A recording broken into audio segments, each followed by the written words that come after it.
The Great Emu War. When Australia lost to birds. Imagine explaining to your grandchildren that your country once declared war on birds and lost. Not metaphorically lost, actually genuinely, embarrassingly lost. While most nations wage war against other nations, Australia decided to take on 20,000 emus with machine guns and military precision. Spoiler alert, the emus won. This is the story of the most ridiculous military campaign in history. Chapter 1. The Perfect Enemy. November 1932. The Great Depression has hit Australia like a sledgehammer. Farmers are struggling, crops are failing, and then, as if things couldn't get worse, an army of feathered terrorists appears on the horizon. 20,000 emus, 6 feet tall, built like feathered tanks, and absolutely furious about something. These were not your cute zoo birds. These were 100-pound prehistoric monsters with legs like jackhammers and attitudes like angry teenagers. They were marching across Western Australia, destroying crops and basically giving every farmer in the region a nervous breakdown. Chapter 2. When Farmers Become Generals. The farmers were desperate. These emus were eating everything in sight, turning wheat fields into wasteland, and multiplying faster than rabbits on energy drinks. So they did what any reasonable person would do. They called the government. "Send the army," they said. "These birds are destroying our livelihood." And incredibly, impossibly, the government said, yes. The Australian military, fresh from World War I, looked at this situation and thought, how hard could it be? They're just big chickens. Chapter 3. Operation Emu Extermination. Enter Major Gwynedd Purves.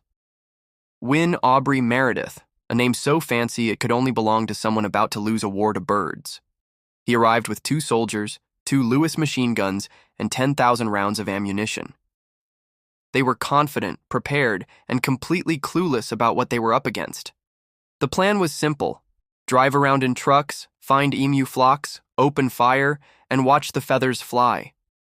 Military efficiency meets agricultural problem solving. What could go wrong?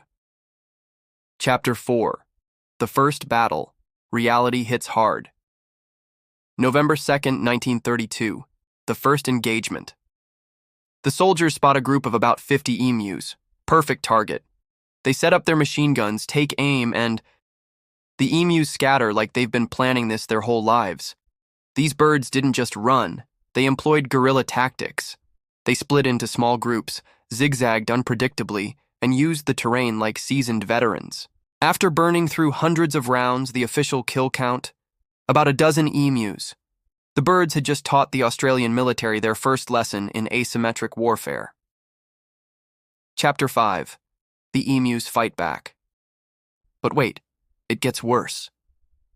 The emus weren't just avoiding the soldiers, they were actively outmaneuvering them.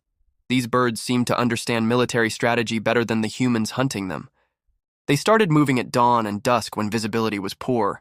They posted sentries, actual emu lookouts who would sound the alarm when trucks approached. Some farmers swore they saw emus deliberately damaging equipment and leading soldiers on wild goose chases, or should we say, wild emu chases. One soldier famously complained, "The emus have developed an almost uncanny ability to disappear when fired upon." Translation: the birds were making them look like amateurs. Chapter 6. Strategic Retreat, aka Admitting Defeat. After 2 weeks of this farce, the government, realizing this was becoming an international embarrassment, quietly pulled the military out. They claimed it was due to other priorities, but everyone knew the truth. Australia had just been defeated by flightless birds. The emus celebrated by continuing to eat crops and probably gossiping about the silly humans with their loud, ineffective weapons. Chapter 7. The Aftermath of Feathered Victory. So what was the final score of this war? Australian military, 2,500 plus rounds fired, questionable number of EMU casualties, military pride wounded, international mockery achieved. Emus. Crops still eaten, territory maintained, human invaders repelled, legendary status acquired. The farmers? They eventually solved the problem the old-fashioned way, with better fencing and hunting bounties. Turns out you don't need the military to deal with agricultural pests. Who knew? The Great Emu War proves that sometimes the most powerful military in the region can be defeated by superior tactics, local knowledge, and sheer stubborn determination. It also proves that emus are basically the Viet Cong of the bird world. Today, there are more emus in Australia than ever before. They won the war, kept the territory, and probably passed down stories about the time they defeated the human army. In military history, this stands as proof that underestimating your enemy, no matter how feathered, is always a mistake.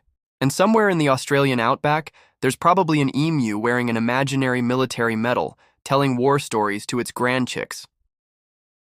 Next episode, The War of Jenkins' Ear, when cutting off a sailor's ear started an 8-year conflict that changed the balance of power in 2 continents.